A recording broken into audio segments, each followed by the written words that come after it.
you and I? I'm Sir Duncan the Tall. Welcome back, everyone. It's Charlie. This will be my Game of Thrones Night of the Seven Kingdoms trailer video. HBO just released the finale for House of the Dragon Season 2. Naturally, they want to promote everything big that's coming next year, so they're like, here, we have this new Game of Thrones series. Please don't unsubscribe from our channel. We've got a whole bunch of Game of Thrones stuff happening later in the timeline. Night of the Seven Kingdoms will be the next big spin-off prequel series. It'll run at the same time that they're doing new seasons of House of the Dragon, but it takes place later in the timeline. Like I said, we just saw the Bloodraven, for instance, aka Brynden Rivers, the three-eyed raven from the original Game of Thrones series. During those House of the Dragon flashes forward, he's actually very active in the realm during the events of Night of the Seven Kingdoms. It takes place long before he ever became the three-eyed raven, so there's a pretty good chance that we'll see him on the show at some point. Now, he's not a huge character during Season 1, but he gets heavily involved in the plot in the realm, like things that are going on in the realm just in general around that part of the timeline. So it feels like a pretty easy slam dunk, and I think that's one of the reasons why they included his cameo scene during House of the Dragon during the recent finale. So while we're breaking down all the Night of the Seven Kingdoms footage, I'll explain how the Bloodraven, Brynden Rivers fits into what's happening right now, and all the other spin-offs and prequels that HBO is working on right now. Aegon's Conquest is probably the really big one. If you're brand new to the channel, be sure to subscribe to get all the episodes. We will be getting episodes for Night of the Seven Kingdoms in 2025. Like, they say that very prominently throughout this trailer, like, remember, it's coming next year, please don't unsubscribe from HBO. Most of you probably guessed what their grand plan is here. It's meant to fill the gap between House of the Dragon Season 2 and Season 3 episodes because Season 3 won't premiere until 2026. I just did a brand new House of the Dragon Season 3 video, so I'll link it at the end of this too. But we are basically at the point where we're getting Game of Thrones episodes every single year again. It's just from a couple different series with them bouncing back and forth because now it takes them so long to make new shows. I just mentioned Aegon's Conquest prequel series that they're working on. Eventually, that's probably going to replace House of the Dragon after the House of the Dragon final season. But just starting at the beginning of the footage, it starts with Sir Duncan the Tall taking his helmet off, arriving on horseback in his armor. Notice this looks kind of like the turning Ashford Meadow, which is where the bulk of the plot in Season 1 takes place. The look on his face is extremely serious, but it looks like he's only recently arrived at the tournament. This is essentially how the plot of Season 1 picks up. It's based on the Tales of Dunk and Egg novellas that George R. R. Martin wrote. The collected works are called A Night of the Seven Kingdoms. They just decided to use that as the title for the actual show because they're adapting all the books in that series. Dunk is Sir Duncan the Tall. Egg is Aegon Targaryen. This boy here who you see, it looks like it's after he becomes Duncan's squire and they're just eating on the road. If you're not familiar with a lot of the Targaryen family line later in the timeline, Egg eventually becomes Aegon V, the future king of Westeros. He's also meant to be the younger brother of Maester Aemond. But at the moment when this series is taking place, Egg is very low in the line of succession. There's a lot of things that have to happen before he actually becomes king. All the story that they're adapting for Night of the Seven Kingdoms really just covers his younger years as Sir Duncan the Tall's squire, like when he's very young.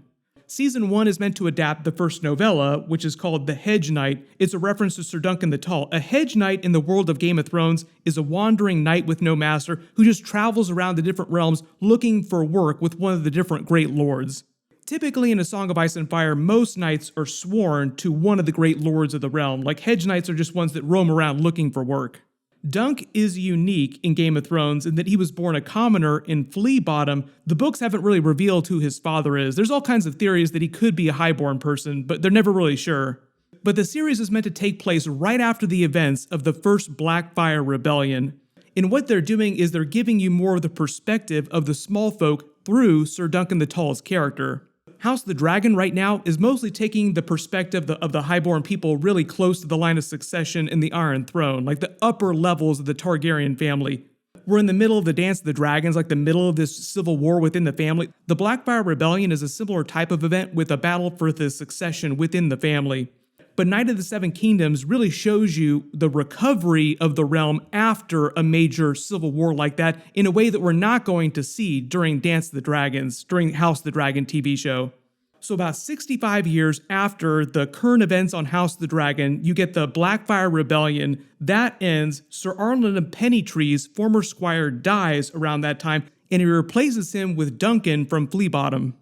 During his early years as Sir Arlen's squire, they served the Highgardens, the Florents, they had other adventures all over the realm. Duncan aspired to become a knight one day. Sir Arlen was eventually going to knight him, but on their way to the tourney of Ashford Meadow, Sir Arlen, who you see here, I think this is meant to be Sir Arlen practicing with his sword here, he winds up passing away of old age, and if you've seen Heath Ledger's Knight's Tale movie, this is actually a good comparison. Mark Addy, for instance, who played Robert Baratheon on Game of Thrones, also starred in that movie. Big coincidence. Something similar winds up happening in that movie where the knight that he's sworn to winds up dying, and he takes his place wearing his armor to the tournament. Now, the events of Knight of the Seven Kingdoms are different in the fact that Sir Arlen of Pennytree did knight Sir Duncan the Tall before he died. But then Dunk takes Sir Arlen's armor, which he's wearing in this scene here, like he shows up at the tournament wearing Sir Arlen's former armor, and tries to enter and compete like any other knight. But the big problem that he runs into is that in order to fight in tournaments like this, you have to be a knight, and Dunk has no proof that Sir Arlen actually knighted him, no formal letters declaring him, no legal standing that actually proves that he's a knight. This person who's asking his name at the tournament here as he's trying to enter is probably Plummer the Steward from the books, who tells him that he can't prove himself, he can't compete. On the way to this tournament, at a random inn, he winds up meeting young Egg at the stables, who impresses him, and he agrees to take him on as his own squire, but the boy, Egg, lies about his identity and doesn't tell Dunk that he's really the royal prince, Aegon Targaryen.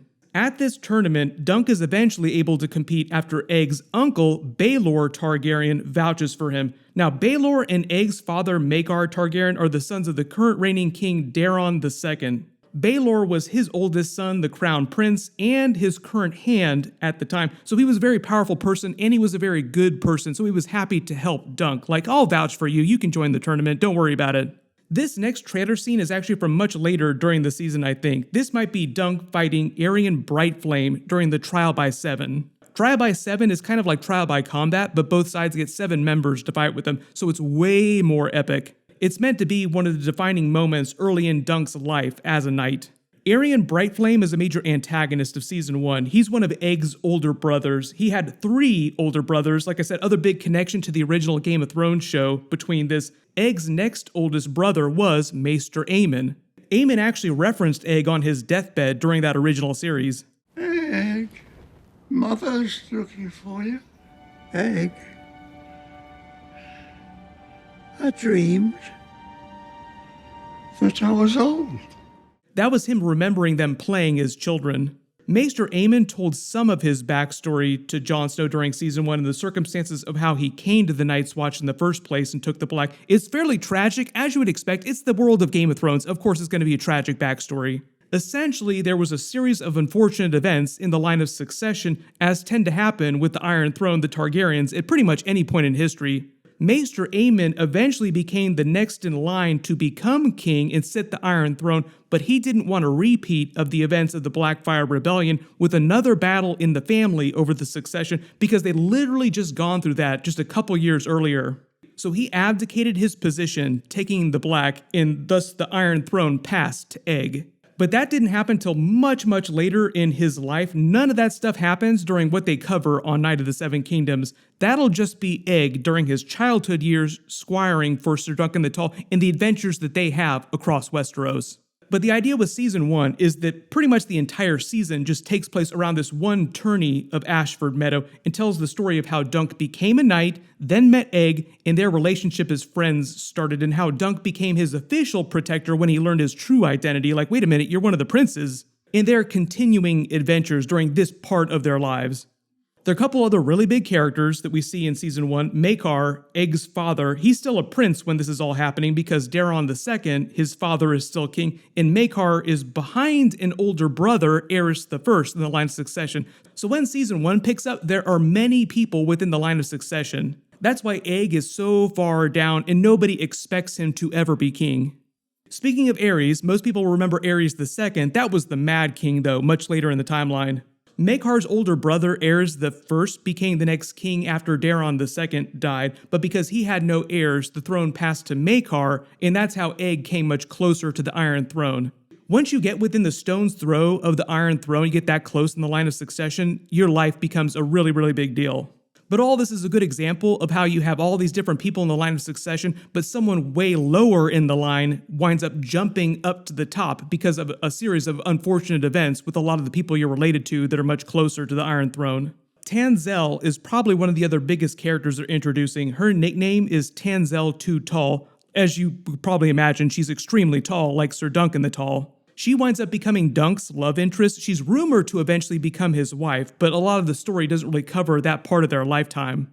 But because Sir Duncan the Tall is meant to be the ancestor of Brienne of Tarth, I think the idea is that Tanzelle got married to him, they had children, and eventually Brienne of Tarth is born much later in their line. And that's why Brienne is so tall, because both of her great-great-grandparents are extremely tall. During the events of Season 1, Tanzelle is still a puppeteer from Dorne who just happens to be working at this tourney of Ashford Meadow when Dunk shows up to compete. Dunk winds up defending her against Aerion Brightflame, Egg's older brother, and because it's a really serious crime to strike a prince, he's forced to fight in the trial by 7 to defend his life, which we see him doing at the end of this trailer here, fighting against Aerion Brightflame. Season 1 will only be 6 episodes, so my assumption is the events of that trial by 7 will be like the bulk of the last 2 episodes. Season 2 will adapt the second book called The Sworn Sword. Season 3 will adapt Book 3, The Mystery Knight. George R. Martin did say that he plans to write more Dunk and Egg stories for their early lives. I don't know if he'll be done doing that before they're ready for like Season 4 of Night of the Seven Kingdoms. We actually do know what happens to Dunk and Egg much later in their lives after Egg becomes king and makes Sir Duncan the Tall Lord Commander of his Kingsguard. Sir Duncan the Tall.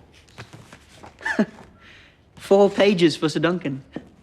He must have been quite a man. So they say. Egg is also meant to be Aegon V, who was involved in the tragedy of Summerhall, which is like a huge event in the history of the Targaryens, a very bad event in their history. Aegon V tries to hatch himself a whole bunch of new dragon eggs because during this part of the timeline, there are basically no dragons around. That whole event wound up happening because most of the dragons had died out and he tried to hatch a bunch of brand new dragon eggs with this special ceremony involving blood magic. So that's why they call it the tragedy of Summerhall, because it led to some really, really bad consequences. Note to self, if you ever become king of Westeros, do not mess around with blood magic lightly. If they do wind up flashing forward at the end of the series, they might just show a quick flash forward to show Egg becoming Aegon V and getting the crown, sitting on the Iron Throne, but I don't expect the show to actually get into any Summerhall stuff, just because it's mostly covering their younger years. If they end with a flash forward, though, it'll probably just be to show him being crowned king and then making Sir Duncan the Tall Lord Commander. But because they've been doing all these trippy Daemon Weirwood visions, Helaena dragon dreams, flash forward on the House of Dragon, they could do something similar on Night of the Seven Kingdoms where they foreshadow the eventual tragedy at Summerhall. They really want to connect all these different spin-offs and prequels using the prophecy of the prince who was promised, so it just feels like maybe we'll have some very, very light references to that during Night of the Seven Kingdoms, but if it's only 6 episodes, just don't expect a ton of Weirwood trippy visions happening every single episode. But because Brynden Rivers, the Three-Eyed Raven, is still very active during this period, maybe he'll start seeing some visions that will inspire him to eventually take some events that will lead to him taking the Black. But he doesn't do that till much later in the timeline. Fun fact too, Egg, once he becomes king, Aegon V, is the person who forces Brynden Rivers, the Bloodraven, Three-Eyed Raven, to take the Black and go north to the Wall. But what winds up happening to the Bloodraven is that he goes to the Wall with Maester Aemond, like he accompanied him to the Wall at the same time. Brynden Rivers served as Lord Commander for a while eventually, then just one day he disappeared north of the Wall to become the Three-Eyed Raven. And that's the last that the Night's Watch heard from him. But obviously we know that he was communicating with Bran, he was communicating with Daemon because he was sending these visions backward in the timeline. He was just busy under his Weirwood tree dealing with the Night King and all these different Targaryens across the timeline. There are a couple other live-action and animated spin-offs that they're working on right now, too. I already talked about Aegon's Conquest. That's like the next one that will happen right after House of the Dragon is probably done in a couple years. There are 2 other live-action shows that we know about. There's a 10,000 Ships about Nymeria coming to Dorne. There's an untitled one. We have no idea what that's about. It could be about Robert's Rebellion. It could be about the Blackfyre Rebellions. There are 2 untitled animated series. We don't know what they're going to be. There's an animated Golden Empire of E.T., which is meant to take place before the events of the rise of ancient Valyria, like way earlier in the timeline. They had their own version of The Long Night, too, in the lore. We can talk about that if that actually winds up being turned into a show. Then there's a prequel series about the young life of Corlys Velaryon. called The 9 Voyages of the Sea Snake, which was live action and has now apparently been shifted to animation. That's probably why we've been seeing so much Corlys during House of the Dragon, because they want to set him up for his prequel series, but it'd be a different actor, like it'd be a much younger version of the character. I am sure in the next couple of years we'll hear about a billion other spin-offs and prequels, so whatever they wind up announcing about the upcoming ones, like this Aegon's Conquest prequel series, whoever they end up casting for that, of course I will do videos for that too, while I'm doing House of the Dragon Season 3, Night of the Seven Kingdoms episodes. We'll probably get a much bigger trailer for Night of the Seven Kingdoms at the end of this year too, early next year. Maybe episodes in the spring, or at least by this time next year. If there's any other Easter eggs or references that you spotted in the trailer that I didn't talk about in the video, just write them below in the comments, and I'll just do more bonus videos for Season 3 and this as we get more details. I've got a couple other big ones planned right now. Click here for my House of the Dragon Season 3 video, and click here for my full House of the Dragon Season 2 Episode 8 finale video. Thank you so much for watching, and I'll see you guys in the next one.